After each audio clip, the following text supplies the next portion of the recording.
अस्सलाम वालेकुम। MMC general hospital के एक और नए पॉडकास्ट में आपके साथ मौजूद हैं। मैं हूं मोहम्मद ज़करिया और मेरे साथ मौजूद हैं आज child specialist doctor Furqan Ahmed. नाजरीन, आज का हमारा मौजू है नौज़ायदा बच्चे की देखभाल और इनके सेहत के रिलेटेड है। नौज़ायदा बच्चे अपनी ज़िंदगी की इब्तिदाई दिनों में खुसूसन केयर के मुस्तहिक होते हैं, क्योंकि इस अरसे में उनकी खुराक, नशनुमा और हिफाजत और सफाई का ख़ास ख्याल रखना बहुत ज़रूरी है। इस प्रोग्राम में डॉक्टर फुरकान हमें बताएंगे कि नौज़ायदा बच्चों के मसाइल कौन कौन से हैं, इनकी अलामात क्या हो सकती हैं और घर पर इनकी देखभाल कैसे की जाएगी। अगर आप नए वालिदैन हैं या अपने बच्चे की सेहत के लिए फ़िक्रमंद हैं तो ये पॉडकास्ट आपके लिए बहुत बेहतर साबित होगा। नाज़रीन, हमारा ये जो इंटरेक्शन है वो डॉक्टर साहब के साथ थोड़ा इनफॉर्मल सा रहेगा। हम वो बेसिक सवालात पूछेंगे आज जो क्लिनिक में नॉर्मली हर पेरेंट्स के ज़ुबान पे होते हैं। Dr. Saab, welcome to our MMC General Hospital podcast. Thank you, Zikriya, for inviting me to your studio. Doctor Furqan, इस टॉपिक पर पॉडकास्ट रिकॉर्ड करने की अहमियत क्या है? सबसे पहली बात जो ये है कि जो हमारे पाकिस्तान में जो इन्फेंट मोर्टेलिटी रेट है या न्यूनेटल मोर्टेलिटी रेट है वो बहुत ज़्यादा है। वो 46% है, जिसका मतलब ये है कि 1000 बच्चे जो डिलीवर होते हैं उनमें से 46 बच्चे 28 दिन की उम्र तक पहुंचने से पहले ही एक्सपायर हो जाते हैं। ठीक है, ये पूरी दुनिया में सबसे ज़्यादा है। सबसे कम जो है वो जापान का न्यूनेटल मोर्टेलिटी रेट है, उसमें 1000 में से सिर्फ एक बच्चा जो है उसकी डेथ होती है। पाकिस्तान में 1000 में से 46 बच्चे। इसकी मुख्तलिफ वजूहत हैं। कुछ जो है वो सहूलियात की कमी की वजह से है, कुछ डॉक्टर्स की कमी की वजह से है, लेकिन पेरेंट्स की एजुकेशन का भी कम होना इसमें एक बहुत बड़ा फैक्टर है, क्योंकि पेरेंट्स को पता नहीं होता कि बच्चे में कौन से ऐसे साइंस हैं, कौन सी ऐसी चीज़ें हैं जो कि अगर नज़र आती हैं, अगर उनमें से कुछ वो एक्सपीरियंस करते हैं तो फ़ौरन से एमरजेंसी ले जाएं या बच्चे को किसी भी नर्सरी जो शीशों का वार्ड कहलाता है आम टर्म में उधर कहीं ले जाएं फ़ौरन से। तो इसलिए ये पॉडकास्ट हम रिकॉर्ड करें ताकि इन सब चीज़ों के बारे में पेरेंट्स को इन्फॉर्मेशन दे सकें। बहुत ही बेहतरीन टॉपिक और इंफॉर्मेशन। अगर ये चीज़ इस जगह पे बहुत सारे पेरेंट्स को अगर ये चीज़ें बेसिक चीज़ें पता हों तो इन बेसिक चीज़ों को अगर वो इम्प्लीमेंट कर लें तो बहुत सारे मेजर चीज़ों से जो है ना वो या बीमारियों से वो बचत हो सकती है। तो इस सिलसिले में मैं थोड़ी और मज़ीद क्वेश्चन करना चाहूँगा। पैदाइश के बाद नौमौलूद को जो है ना वो कितने अरसे बाद या कितने टाइम ड्यूरेशन के बाद जो है ना वो दूध स्टार्ट कर लेना चाहिए? इसकी रिकमेंडेशंस यही है कि जितना जल्दी हो सके आपने उसको दूध स्टार्ट करना है। ठीक है ना, तो उसमें यह है कि ज़्यादा से ज़्यादा आप 1 घंटे तक उसको डिले कर सकते हैं। 1 घंटे से ज़्यादा आपने डिले नहीं करना। शुरू के दिनों में जो दूध आता है वो थोड़ा गाढ़ा भी होता है और थोड़ा कम भी होता है मिकदार में, लेकिन उसमें एंटीबॉडीज़ बहुत ज़्यादा होती हैं। एंटीबॉडीज़ ऐसी चीज़ें हैं जो कि बच्चे को फ्यूचर में इन्फेक्शन से बचाती हैं, तो वो देना बहुत ज़्यादा ज़रूरी है। इसीलिए बेहतर यही होता है कि जैसे ही बच्चा डिलीवर हो तो जैसे ही उसका अगर सी सेक्शन हुआ है तो मदर के होश में आने से फ़ौरन बाद शुरू करना चाहिए। अगर नॉर्मल डिलीवरी हुई है तो ये रिकमेंडेशन है कि लेबर रूम के अंदर ही उसको फीड शुरू करनी चाहिए। 1 घंटे के अंदर अंदर अपने बच्चे को स्टार्ट करनी है फीड। अच्छा जी, डॉक्टर साहब ये बताइएगा कि नौज़ायदा बच्चे के लिए कौन सा दूध बेहतर है?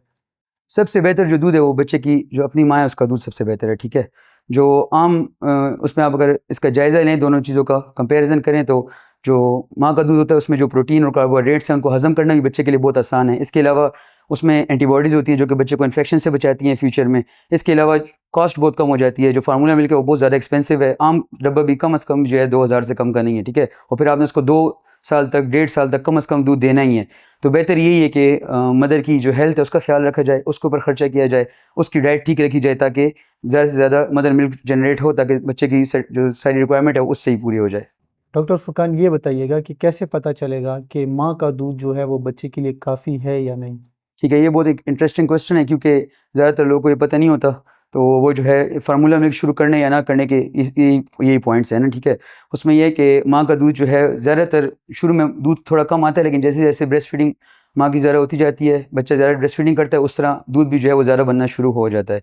तो उसका तरीका ये है कि शुरू में अगर बच्चा 24 घंटे में 6 पैम्पर्स गीले कर रहा है, 6 पैम्पर्स मतलब 24 घंटे में यूरिन 6 बार पास कर रहा है, इसका मतलब ये है कि उसकी फीड ठीक है। दूसरा तरीका चेक करने का ये है कि आप बच्चे के वज़न पर नज़र रखें।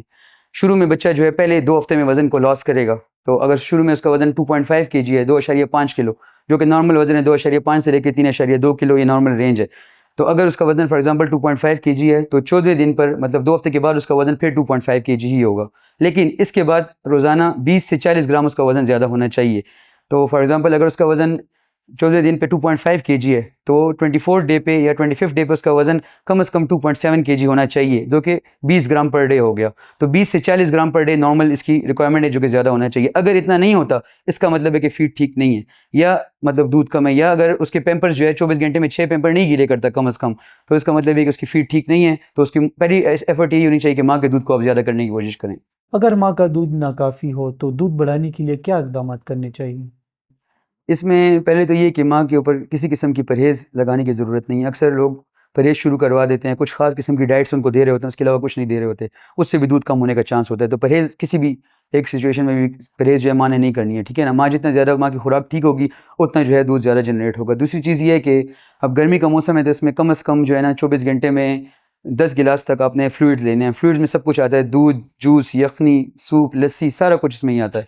तो ये 10 गिलास अगर आप पूरे करेंगे, तो फिर जो है ज़्यादातर आपका जो दूध की मिक़दार है वो ठीक हो सकती है, बच्चे के लिए काफ़ी हो सकती है। इसके अलावा कुछ मेडिसिन है जो कि डॉक्टर की रिकमेंडेशन से आप यूज़ कर सकते हैं। 1-2 ड्रग्स ऐसी हैं जिसका थोड़ा रोल है इसमें कि वो मिल्क जो है वो जनरेट करती हैं। इसके अलावा जो है बच्चे माँ की जो सेहत है उसका ख्याल रखना भी ज़रूरी है। माँ को जो है जितना आप ब्रेस्ट फीडिंग ज़्यादा करने की कोशिश करेंगे, उतना मिल्क ज़्यादा जनरेट होता रहेगा। इसके अलावा माँ का रेस्ट का ख्याल करना बहुत ज़्यादा ज़रूरी है। माँ के स्ट्रेस को कम रखना बहुत ज़्यादा ज़रूरी है। जितनी टेंशन कम होगी, जितना स्ट्रेस कम होगा, उससे भी ज़्यादा दूध जनरेट होगा। डॉक्टर फुरकान, नवज़ायदा बच्चों में ख़तरे की अलामत क्या हैं? ये एक बहुत इंपॉर्टेंट क्वेश्चन है और इसका हर पेरेंट को उसका पता होना चाहिए, स्पेशली न्यू पेरेंट जिनका पहला बच्चा है, उनको बहुत ज़्यादा इस बारे में इंफॉर्मेशन होनी चाहिए। क्योंकि जो नवज़ायदा बच्चे होते हैं उनमें अगर इन्फेक्शन हो जाए या कोई और इस तरह का मसला हो, तो उनके पास इतना ज़्यादा टाइम नहीं होता, ठीक है। उसमें पहली चीज़ ये है कि ख़तरे की अलामत में पहली चीज़ ये है कि बच्चा फीड लेना छोड़ दे, अगर बिल्कुल खुराक नहीं ले रहा। खुराक जो है नॉर्मल जो इसका रूटीन जो होती है, वो हर 2 से 3 घंटे बाद बच्चा खुराक ज़रूर लेता है, जिसको हम कहते हैं फीड ऑन डिमांड। जब भी डिमांड करे, जब भी बच्चा रोए, तो आपने उसको फीड देनी है। लेकिन अगर 4 से 6 घंटे गुजर गए हैं, तो इसके बाद जो है अगर बच्चा फीड नहीं ले रहा, तो उसको हॉस्पिटल लेके जाना ज़रूरी है। क्योंकि 4 से 6 घंटे बाद उसके जिस्म में शुगर का लेवल कम होना शुरू हो जाएगा, जिससे उसके दिमाग को नुकसान भी हो सकता है, झटके भी पड़ सकते हैं। अगर उस टाइम झटके ना भी पड़े, तो लॉन्ग टर्म में उसके दिमाग में जो है काफ़ी फ़र्क आ सकता है। तो इसलिए 4 से 6 घंटे से ज़्यादा आपने उसको भूखा नहीं रखना। दूसरी चीज़ जो ख़तरे की अलामत है, वो ये है कि बच्चा अगर दूध ले रहा हो लेकिन सब कुछ वॉमिट कर रहा हो, जो भी पी रहा है सब कुछ उल्टी कर रहा है, ठीक है। इसके अलावा अगर उसकी सांस की रफ्तार तेज़ चल रही हो, ज़ोर ज़ोर से सांस ले रहा हो, हर सांस लेते हुए उसकी जो सीने की हड्डियाँ हैं वो नज़र आ रही हों, या उसकी नाक फूल रही हो हर सांस के साथ, तो ये भी ख़तरे की अलामत हैं। इसके अलावा अगर पहले 24 घंटे में ही उसको यरकान होना शुरू हो गया, पहले 24 घंटे में आपको नज़र आ रहा है कि उसके जिसम पे यरकान की अलामत है, तो ये भी ख़तरे की अलामत है, इसको फ़ौरन चेक कराना ज़रूरी है। इसके अलावा अगर उसका पेट सूज रहा है खुराक के साथ और बड़ा पेशाब वो 48 घंटे के अंदर नहीं कर रहा, 2 दिन गुजर गए और बड़ा पेशाब नहीं किया और पेट सूज रहा है, ऐसे बच्चे को भी फ़ौरन दिखाना ज़रूरी है। तो ये मुख्तलिफ डेंजर साइंस हैं, ख़तरे की अलामत हैं। इनमें से कोई एक भी अगर आ जाती है, तो आपने फिर इसमें डिले नहीं करना। ना दिन और रात का इसमें बात नहीं होती कि अगर रात को बीमार हो गए तो सुबह हम ले जाएंगे, जिस तरह बाकी बच्चों में करते हैं। तो ऐसे बच्चों को फिर आपने फ़ौरन किसी न किसी ऐसी जगह पहुँचाना है जहाँ पे नर्सरी की फैसिलिटी अवेलेबल हो। अच्छा डॉक्टर फुरकान, ये बताइएगा कि नवज़ायदा बच्चों में रोने की वजूहात क्या हैं? वैसे बच्चे चूँकि बात तो नहीं कर सकते, ना ही अपना कुछ और एक्सप्रेशन शो कर सकते हैं, वो तो हर चीज़ के रिस्पांस में रोते हैं, ठीक है ना। पहली चीज़ जो मोस्ट कॉमन जो वजह है वो यही होती है कि उनको भूख लगती है तो वो रोते हैं, तो आपने उनको फीड कराना है। इसके अलावा उनको आपने बर्प ज़रूर कराना है, जो डिकार देना है, क्योंकि 4 महीने की उम्र तक जो बच्चे का दिमाग इतना डेवलप नहीं होता कि वो सिर्फ फीड एंटर करेगा। जब वो फीड लेगा तो साथ हवा भी उसके मैदे की तरफ जाती है, इंजेस्ट हो जाती है, ठीक है। तो उसको निकालने के लिए हम उसको डिकार दिलवाते हैं, कंधे पे डाल के थोड़ा टैपिंग करनी होती है, जिससे वो हवा खारिज हो जाती है, मुँह से डिकार बच्चा ले लेता है, रिलैक्स हो जाता है, ठीक है। दूसरी चीज़ जो है ज़रूरी चीज़ वो ये है कि बच्चे का डायपर आपने ज़रूर चेक करना है। जब भी बच्चा ज़्यादा रो रहा है, डायपर उसका चेक करें, क्योंकि डायपर जितनी देर तक स्टूल पर रहेगा बच्चा उससे इरिटेट होगा, उससे बच्चे को जो है ना इरिटेशन होती है, उसकी वजह से बच्चे ज़्यादा रोते हैं। तीसरी जो चीज़ है वो ये है कि आप देखेंगे अब मौसम गर्म है, तो अक्सर लोगों ने अभी भी जो है 3-3 4-4 कपड़े बच्चों को पहनाए होते हैं, तो ये भी बिल्कुल रिकमेंडेड नहीं है। अगर आपने एक कपड़ा पहने तो बच्चों को आप ज़्यादा से ज़्यादा 2 कपड़े पहना सकते हैं। सर्दियों में आपने 2 कपड़े पहने हुए हैं तो बच्चे को आप 3 लेयर्स पहना सकते हैं, बस 1 लेयर रूल है, 1 लेयर आप एक्स्ट्रा पहना सकते हैं, इससे ज़्यादा आप नहीं पहना सकते। तो देख लें कि बच्चे को बहुत ज़्यादा गर्मी तो नहीं लग रही, कपड़े तो बहुत ज़्यादा नहीं है, या कमरे में एसी तो नहीं लगा हुआ, रूम बहुत ठंडा तो नहीं है जिससे बच्चा इरिटेट हो रहा है, उसकी वजह से रो रहा है। इसके अलावा जो है बच्चे कोलिक की वजह से रोते हैं, जो पेट का मरोड़ होता है, तो उसको जो है एड्रेस करने के लिए मुख्तलिफ टेक्निक्स हैं। बच्चे को आप मसाज कर सकते हैं, पेट पर, टांगों पर, उसकी कमर पर मसाज कर सकते हैं, उससे बच्चा रिलैक्स हो जाता है, काम हो जाता है। इसके अलावा उसको लेके थोड़ी देर फिर लें, 7 से लेकर 10 मिनट तक रिकमेंडेड है कि आप फिरें, तो उससे बच्चा जो है, ये मुख्तलिफ टेक्निक्स है जो कोई एक बच्चे में काम करेगी, कोई दूसरे बच्चे में। कुछ ऐसी ड्रग्स हैं जो जिनका इसमें रोल है, जो कि काम करती हैं कोलिक को रिड्यूस करने में। इसके अलावा कुछ वर्जिशें हैं जो कि यूट्यूब पर भी अवेलेबल हैं। कोलिक एक्सरसाइज आप लिखें तो सामने आ जाएंगी, जिसमें हम बच्चे की टांगे पकड़ के थोड़ा उसके पेट पर जोर डालते हैं तो उससे बच्चे की गैस खारिज हो जाती है, बच्चा रिलैक्स हो जाता है। ये मुख्तलिफ टेक्निक्स हैं। आप शुरू में ये सब कुछ आप घर में चेक कर सकते हैं, ये सारी चीज़ें आप घर में एड्रेस कर सकते हैं, रोने की जो ये वाली वजूहत है। लेकिन अगर इस सब के बाद ही बच्चा रो रहा है तो ये इनकंसोलेबल क्राई है, मतलब ये ऐसी क्राई है जो कि किसी भी चीज़ से ठीक नहीं हो रही है। तो ऐसे बच्चे को डॉक्टर को दिखाना इसलिए ज़रूरी है क्योंकि ये इन्फेक्शन की वजह से भी बच्चा रो सकता है। जब बच्चे को इन्फेक्शन हो तो ज़रूरी नहीं है कि उसको बुखार और सब कुछ एक साथ शुरू हो जाए। शुरू में बच्चे सिर्फ रोते हैं और आहिस्ता आहिस्ता फीड लेना छोड़ देते हैं। तो बच्चे को अगर एक्सेसिव क्राई तो बच्चे को आप दिखाएंगे, डॉक्टर को फिर आगे फैसला करना है उसने कि इन्फेक्शन है या किसी और वजह से वो रो रहा है। इसके अलावा जो कुछ वजूहत हैं, कुछ लोग आते हैं उन्होंने जो है नज़र से बचाने के लिए टाइट थ्रेड्स बांधे होते हैं पाँव पे या टांगों पे, धागे जो होते हैं वो तेज़ ज़रा ज़ोर से बांधे होते हैं, जिसकी वजह से ब्लड फ्लो बच्चे की कम्प्रोमाइज़ हो रही होती है।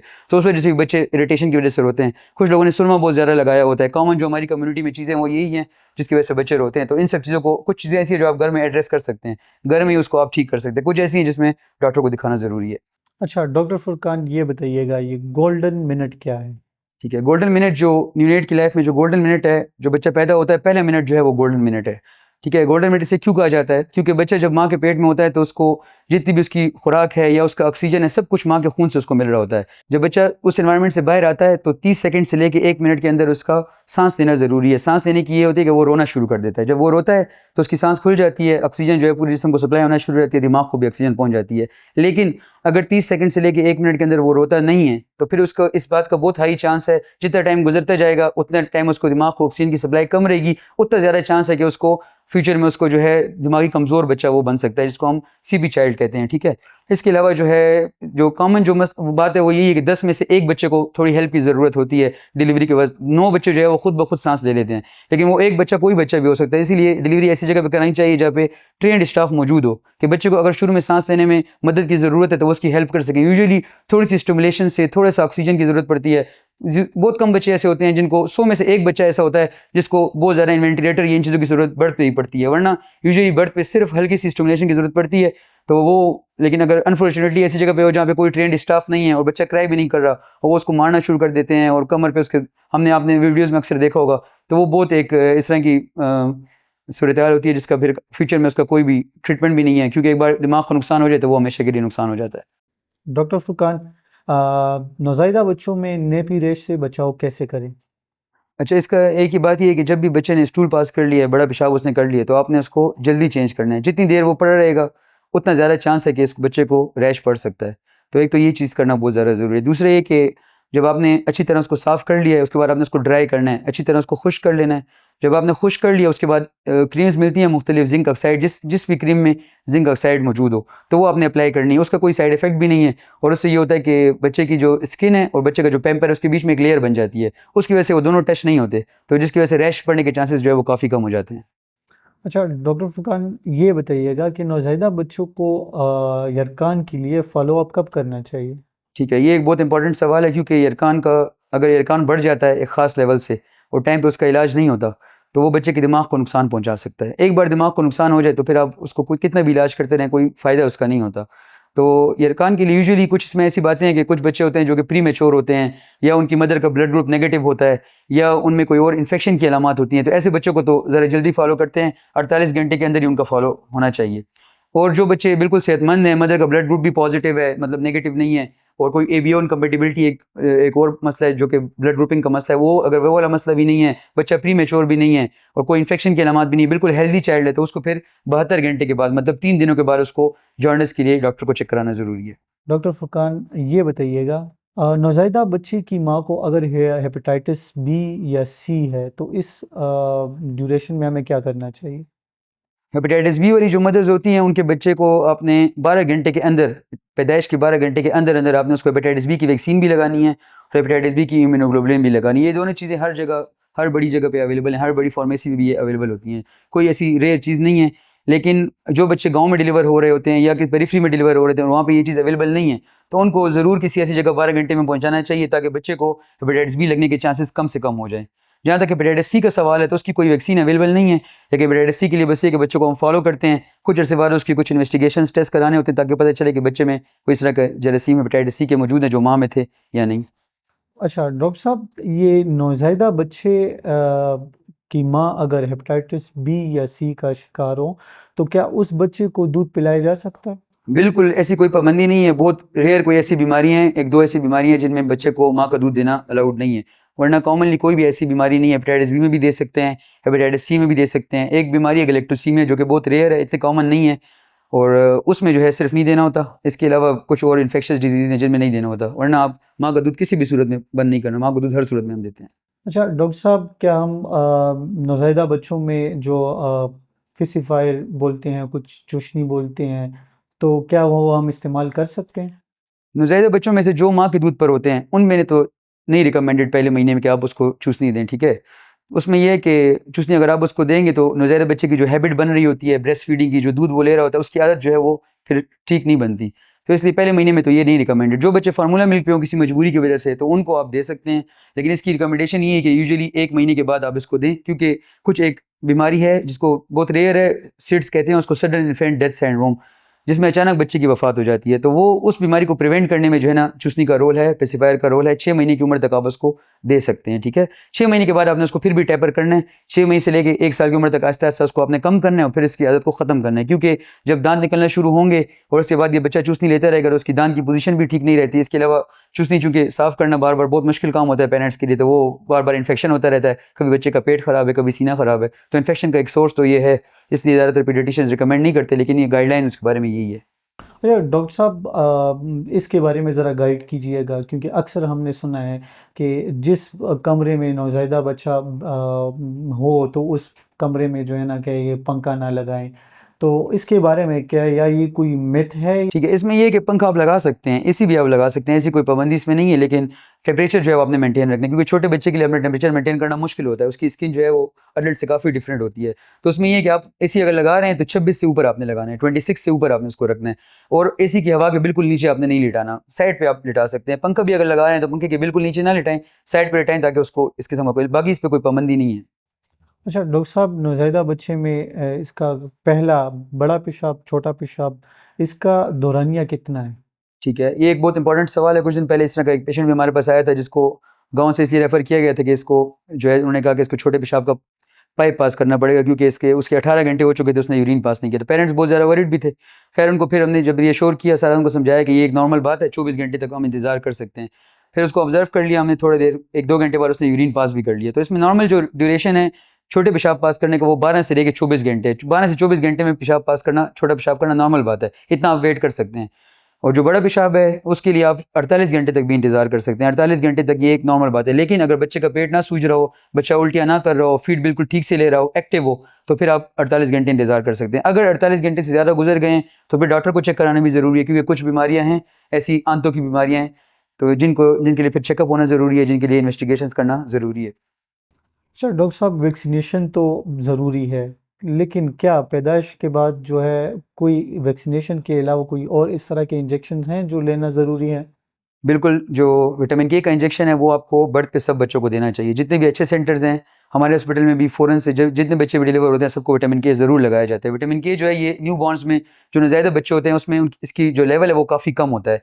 तो उसको पूरा करने के लिए वो करते हैं, क्योंकि ये मुख्तलिफ़ किस्म के ऐसे खून की बीमारी है जो इसकी कमी की वजह से हो सकती है। तो उसको बचाने के लिए हम ये विटामिन के लगाते हैं, और इस तरह के केसेस फ्रीक्वेंटली हम अपनी प्रैक्टिस में देखते रहते हैं, जो कि किसी ऐसी जगह पे बच्चा डिलीवर हुआ होता है जिसको विटामिन के नहीं लगा होता, फिर वो ब्लीडिंग के साथ आ जाता है, कहीं ना कहीं से उसको खून निकलना, बड़े पेशाब में, छोटे पेशाब में, या मुंह से, नाक से, इन जगहों से खून निकलना, या कभी कभी रेयरली दिमाग में भी खून इसमें जा सकता है, जिससे फिर बच्चा ICU पहुंच जाता है। तो इसलिए लगाना ज़रूरी है। विटामिन के जो है बर्थ पे लगाते हैं। 1 डोज अगर आप उसको मसल में लगा दें, थाई के ऊपर लगती है 1 डोज, तो वो अगर 1 डोज भी लग जाए बस ये इसके लिए काफ़ी होती है। अच्छा डॉक्टर साहब, अभी का जिस तरह मौसम है, मौसम गर्मा, तो बहुत सारे वालिदैन का ये क्वेश्चन होता है कि क्या हम अपने बच्चे को पानी पिला सकते हैं? अच्छा, इसमें ये है कि देखें, बर्थ से लेकर 6 महीने तक सिर्फ आपने माँ का दूध देना है। बहुत से लोग बुट्टी दे रहे होते हैं, बहुत से लोग और कावे बना के दे रहे होते हैं, ये चीज़ें दे रहे होते हैं। इवन चाय भी मैंने पेशेंट से सुना है कि हम चाय, तो इस तरह की चीज़ें, चाय तो 5 साल की उम्र तक भी रिकमेंडेड नहीं है, ठीक है। तो आपने इसको कुछ भी नहीं देना। पहले बर्थ से लेकर 6 महीने तक आपने सिर्फ माँ का दूध देना है, और कोई चीज़ देने की ज़रूरत नहीं, ना ही बच्चे को और किसी चीज़ की ज़रूरत है। माँ का जो दूध होता है या डब्बे का भी जो दूध होता है उसमें 70 से 80% पानी ही होता है, ठीक है। तो बच्चे अगर माँ का दूध उसको ठीक मिकदार में मिल रहा है तो कभी भी वो डिहाइड्रेट नहीं होगा, पानी की कमी की तरफ नहीं जाएगा। दूसरी चीज़ ये कि पानी देने से इस उम्र में नमकियात जो होती हैं, बच्चे की सोडियम जो होता है उसमें थोड़ा फ़र्क पड़ता है, इस वजह से बच्चे को कॉम्प्लिकेशंस हो सकती हैं, नुकसानात हो सकते हैं। इसलिए 6 महीने से नीचे पानी नहीं रिकमेंडेड। 6 महीने के बाद फिर आप गर्मियों में या सर्दी के मौसम में पानी उसको थोड़ा बहुत स्टार्ट कर सकते हैं। Okay, thank you so much doctor Furqan. आपने बहुत ही आसान अंदाज में और आसान अल्फाज में हमारे नाजरीन के लिए जो है ना वो समझाने की कोशिश की है। आखिर में कुछ अल्फाज अगर आप हमारे नाजरीन के लिए कहना चाहते हैं। टेक अवे मैसेज मेरा यही है कि बच्चे को आप ज़्यादा से ज़्यादा नेचर के करीब रखें। बच्चे को माँ के दूध की आदत बनाएं। बच्चे को पहले दिन से लेकर 6 महीने तक सिर्फ माँ का दूध दें। बच्चे की वैक्सीनेशन टाइम पे करना बहुत ज़्यादा ज़रूरी है। वैक्सीनेशन की जितनी भी गवर्नमेंट की वैक्सीन आती हैं ये तो लगाना मस्ट है। इसके अलावा भी कुछ वैक्सीन है, लेकिन चलें वो किसी और टाइम हम डिस्कस कर सकते हैं। वैक्सीन जो है वो लगाना बहुत ज़्यादा ज़रूरी है। बच्चे का डेंजर साइंस पे नज़र रखना बहुत ज़्यादा ज़रूरी है। इवन जो और मेडिकल की फील्ड से रिलेटेड लोग होते हैं लेकिन जो फील्ड्स में काम नहीं कर रहे थे उनको भी पता नहीं होता कि बच्चे में डेंजर साइंस क्या है न्यूनेट्स में, क्योंकि वो प्रैक्टिकली भी हम ये सब कुछ एक्सपीरियंस कर चुके हैं। इसलिए डेंजर साइंस में इसी वीडियो में हमने इसलिए डिस्कस भी किए हैं ताकि पेरेंट्स को पता हो कि कौन सी ऐसी चीज़ें जिनमें से कुछ हो तो फ़ौरन से हमने डॉक्टर के पास पहुंचाना है। फिर हमने इंतजार नहीं करना घर में या खुद से ठीक हो जाने का वेट नहीं करना, क्योंकि न्यूनेट्स के पास टाइम बहुत कम होता है। अगर बच्चा खराबी की तरफ जा रहा है, इन्फेक्शन की तरफ जा रहा है, खुराक नहीं ले रहा है, वॉमिटिंग बहुत ज़्यादा कर रहा है, सांस उसकी तेज़ चल रही है, तो बहुत कम टाइम होता है। 12 से 24 घंटे में बच्चा बिल्कुल खराबी की तरफ जा सकता है, बिल्कुल जो है वो आईसीयू में पहुंच सकता है। ठीक है ना। तो इसलिए जितना जल्दी आप उसको पहुंचा देंगे किसी सही जगह पर, उतना जल्दी जो है उसका इलाज शुरू हो जाएगा, उतना जल्दी पता चलेगा कि मसला क्या है, उतना जल्दी वो इंशाल्लाह रिकवरी की तरफ जाएगा। क्योंकि न्यूनेट्स में है कि न्यूनेट्स रिकवरी बहुत तेज़ी से होते हैं। अगर टाइम पर इलाज शुरू हो जाए तो ख़तरनाक से ख़तरनाक जो मोस्ट कॉमन सेप्सिस है, जिसको मतलब इन्फेक्शन जो सारे खून में फैल जाता है, क्योंकि बच्चों में इन्फेक्शन एक जगह पे रहता नहीं, अक्सर ज़्यादातर हम सेप्सिस के केसेस ही देखते हैं, तो वो उस चीज़ को भी रिस्पांस वो लोग बहुत जल्दी करते हैं अगर टाइम पे पता चल जाए। जितना टाइम गुजरेगा उतना ज़्यादा बच्चा शॉक में जाने के चांसेस होते हैं। शॉक में जाने के बाद फिर किस्मत है, कुछ बच्चे आईसीयू पहुंच जाते हैं, कुछ जो है वो ज़्यादा डिटेरियोरेट हो जाते हैं, कुछ इंप्रूव हो जाते हैं। तो इसलिए टेक होम मैसेज ये है कि बच्चे के डेंजर साइंस पे नज़र रखें, बच्चे को नेचर से करीब रखें, ज़्यादा से ज़्यादा माँ के दूध की तरफ लाने की कोशिश करें, और बच्चे को वैक्सीन जो है वो जितनी भी है वो जो गवर्नमेंट का स्केजुअल है, बर्थ पे लगती है, 6वें हफ्ते पे लगती है, 10वें हफ्ते पे लगती है और 14 वीक पे लगती है, 14वें हफ्ते पे, ये जो है आपने ज़रूर लगानी है। उसके बाद फिर 9 मंथ्स पे और 15 मंथ्स पे एक डोजेज लगती हैं। तो ये आपने कम अज़ कम ये 6 विजिट्स आपने ज़रूर करने हैं हर एक बच्चे के लिए। Thank you so much doctor Furqan अपना कीमती वक्त देने के लिए। थैंक यू, जज़ाकल्लाह। नाजरीन, तो उम्मीद है कि इस पॉडकास्ट से आपको बहुत सारी चीज़ों का इल्म हासिल हुआ होगा। ये वो इनफॉर्मल इंटरेक्शन हमारा डॉक्टर साहब के साथ था, जो कॉमनली पेरेंट्स जो हैं वो अपने बच्चों के रिलेटेड उनके जहन में ये सवालात होते हैं और मोस्टली क्लिनिक में पूछे जाते हैं। तो इंशाल्लाह आपके साथ एक नए पॉडकास्ट के एपिसोड में हाजिर होंगे दोबारा। तब तक के लिए दुआओं में याद रखिए, हमारे चैनल को सब्सक्राइब करें। फिर मुलाकात होती है। अल्लाह हाफिज़।